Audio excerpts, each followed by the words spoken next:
لە هەواڵێکدا نیویۆرک تایمز ڕایگەیاند هەفتەی ڕابردوو وەزارەتی بەرگری ئەمریکا پنتاگۆن فەرمانێکی دەرکرد بۆ ئامادەکاری ئۆپەراسیۆنێک بە ئامانجی لێدانی ئەو میلیشیا عێراقیانەی کە ئێران پشتیوانیان دەکات دوای ئەوەی هەڕەشەیان کردووە بە لێدانی هێزەکانی ئەمریکا لە وڵاتەدا.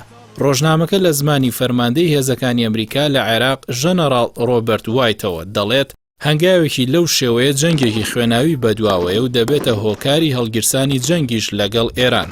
ناوبراو بڕوای وایە هێرشێکی لەو شێوەیە پێویستی بە ناردنی هەزاران سەربازی ئەمریکایە بۆ عێراق.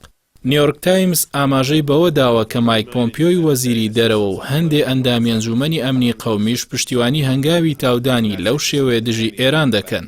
بەڵام هەندێ فەرماندە لە پنتاگۆن لەو جۆرە کردانە پارێز دەکەن. ڕۆژنامەکە باسی ئەوەش دەکات کە وەزیری بەرگری ئەمریکا مارک ئیسپەر ڕەزامەندی لەسەر نەخشەی هێرشە سەربازیەکە دەربڕیوە بۆ ئەوەی مەودای هەڵبژاردن بداتە دەست دۆناڵد ترامپ بۆ بەرپەرچدانەوەی میلیشیا عێراقیەکانی لایەنگری ئێران.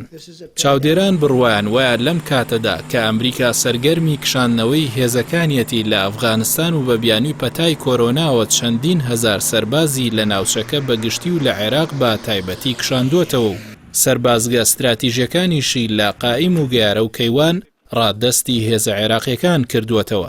دوورە ئۆپەراسیۆنی گەورە جێبەجێ بکات کە گەورەتر بێت لە وەڵامدانەوەی بەرگری لەخۆکردن.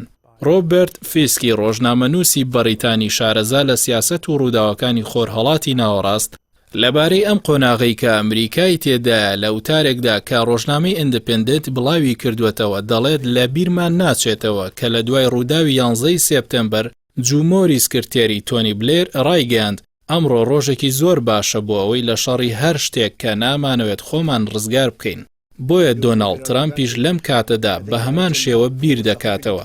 ناوبراو دەڵێت ترامپ هەمیشە باسی پێویستنی برنەدەرەوەی هێزەکانی کردووە بەڵام یاری بە زاراوەکان دەکرێت و ناوی دەنێت گۆڕینی شوێنی هێزەکان و وازهێنان لە چەند سەربازگێکی بچووک. بۆیە بەوتەی فیسک ئەو بابەتە بە هەمان ئەندازەی جێگۆڕکەی هێزەکانیان لە ساڵی 1984دا لە لوبنان جێگەی پێکەنینە. چونکە دوای چەند مانگ لە ژێرگوشاری ئاگری میلیشیا شیعەکاندا ناچار بوون بەیروت بەرەو ناو کەشتیە فڕۆکە هەڵگرەکەیان چۆڵ بکەن. ئەوە لە کاتێکدا بوو کە سەرۆک ڕۆناڵد ڕیگەن ڕایگەیاند بوو کە وڵاتەکەی بە هیچ شێوەیەک لە لوبنان هەڵنایەت. بەڵام لە ڕاستیدا هەمان کاریشی ئەنجامدا. لە مانگی کانونی دووەمی ئەم ساڵیشدا ترامپ ڕایگەیاند ئەگەر ئێمە عێراق چۆڵ بکەین ئێران زۆر بەهێز دەبێت. ئەوەش بۆ ئەوە بوو کە نامەی ژەنەڕاڵ ویلیام سیلی بەدرۆ بخاتەوە کە بۆ فەریق عەبدولئەمیری ناردبوو کە هێزەکانی هاوپەیمانان لە چەند ڕۆژ و هەفتەی داهاتوودا جێگۆڕکێ بە هێزەکانیان دەکەن بۆ ئامادەبوون بۆ هەنگاوی دواتر کە ئەو کاتە بەو شێوەیە خوێندرایەوە مەبەست لە جێبەجێکردنی خواستی پەرلەمانی عێراقە بۆ چوونە دەرەوەیان. هەرچەندە ژەنەڕاڵ مارک میلی سوپاسالاری ئەمریکا جەختی لەوە کردەوە کە میدیا خراپ لە نامەکەی ژەنەڕاڵ سیلی تێگەیشتون و جوان زاراوەکانی ڕێک نەخراوە و بڕیار نییەشتی لەو شێوەیە ڕوودات.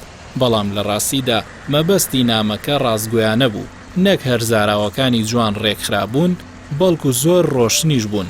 بەڵامەوە تا کۆشکی سپی بە بیانی کۆرۆناوە هەمان نێوەڕۆکی نامەکەی ژەنەڕاڵ سیلی لە چوونە دەرەوە جێبەجێ دەکات.